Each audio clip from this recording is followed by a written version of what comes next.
Hello, everyone. On behalf of my co-authors, I'd like to thank you for being here. We'd also like to thank the organizers for the opportunity to present here at BioDigiCon 2022.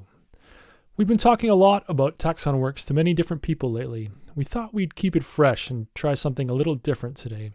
We hope you like it. Once upon a time, there was a specimen in a natural history collection whose every detail was known across the world. Over its lifetime, it had been given many names, had every one of its parts rendered in marvelous portraits, been measured in myriad ways, sent out on journeys, and through the use of unique magic runes linked to fellow specimens and their tales. While the specimen presently lived in a comfortable neighborhood, albeit a dark one that was slightly crowded with its friends, its story was still evolving, constantly being reformulated and revisited, often reflecting new ways of describing its world. But let's step back for a moment to how it all began. One day, a xonomattsi, one who practices the magic xonomaty, wandered through the forest, looking at fallen logs and under rocks. At one particular log, it paused and drew something from its pocket. The xonomattsi moved the object close to the log, and then an image appeared floating before it seemed to draw down and into the object. On the very log that the image had formed atop, a little creature lived, more or less minding its own business. It was a little dismayed to find itself aloft on the mushroom it had been eating, well, sharing with some worms, then up and inside a glass vial. It stayed in this vial until everything went black. When it came to, if that's what it could be called, it was in a strange place in front of a glowing portal to a strange nexus, into which the xonomattsi was sending runes of many shapes and sizes.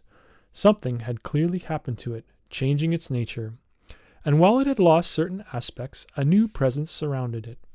This something it would come to call its avatar. The creature was soon placed on what it came to think of as its new house. The house was shortly afterwards adorned with some runed banners.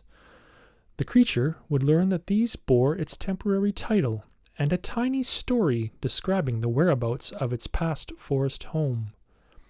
As this happened, its avatar seemed to grow outwards, expanding as if into new dimensions.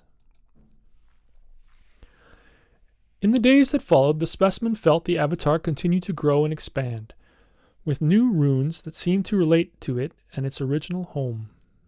With each added rune, the specimen gained new insights to its nature through the changes reflected in its avatar.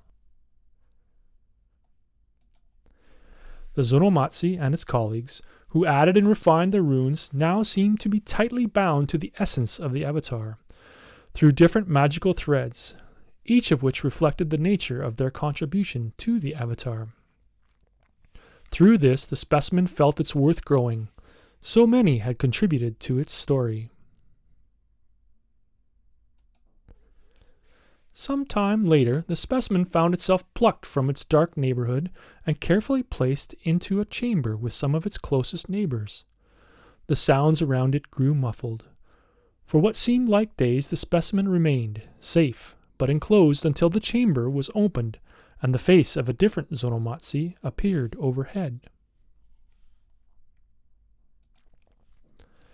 In the days that followed, the specimen was rotated endlessly in front of a blinding light below an apparatus that the xonomattsi gazed into. Countless runes and corresponding visions flowed from the xonomattsi back into the nexus that spawned the specimen's avatar. The specimen could almost picture itself now through the nature of its avatar. At one point, the xonomattsi burst into the room with excitement on its face. In its arms were an impossibly large stack of glowing books, tattered scrolls, and sheaves of bound notes, somehow remaining perfectly balanced on one another. For hours there was a dance between document and specimens, until a wave of contentment came across its face. As the xonomattsi worked, the specimens observed it using certain spells over and over, their use speeding into bursts the number and kinds of runes flowing into the portal.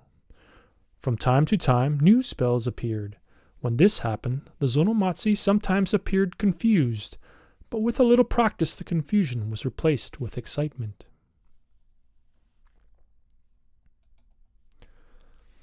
The specimen felt its avatar grow quicker now, as the xonomattsi used the portal to compare and formulate new runes describing it and its closest relatives. The specimens now grouped in neat formations in its temporary neighborhood.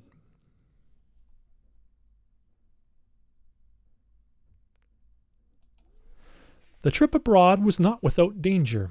At one point, the xonomattsi used a sharp implement to snip a small piece from the specimen's appendage, and upon lifting it up towards a tiny tube, it clipped the appendage, causing it to break off.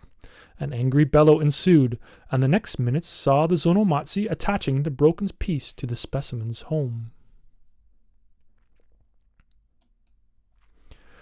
The specimen sensed the xonomattsi was nearing the end of its studies. With the chaos of the space around it nearly completely banished, the specimen watched as new banners were added to all the specimens' homes, each bearing a new title. Then, select few were given yellow, and even fewer red banners.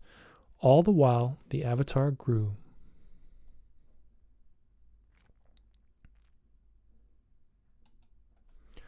Time went on. The specimen was returned to the realm that housed its avatar's nexus.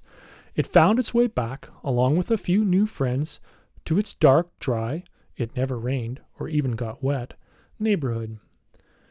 The specimen could tell the broader world had not forgotten it, as it was referenced in many stories that summarize the nature of the land. To this day, the specimen and its avatar live in a happy coexistence with their xonomattsi guardians and their fellow magicians, knowing that they will be called on in the future to aid the realm. The Nexus, home of the magic that binds the specimen and its avatar together, awaits those who would seek to adventure the realm.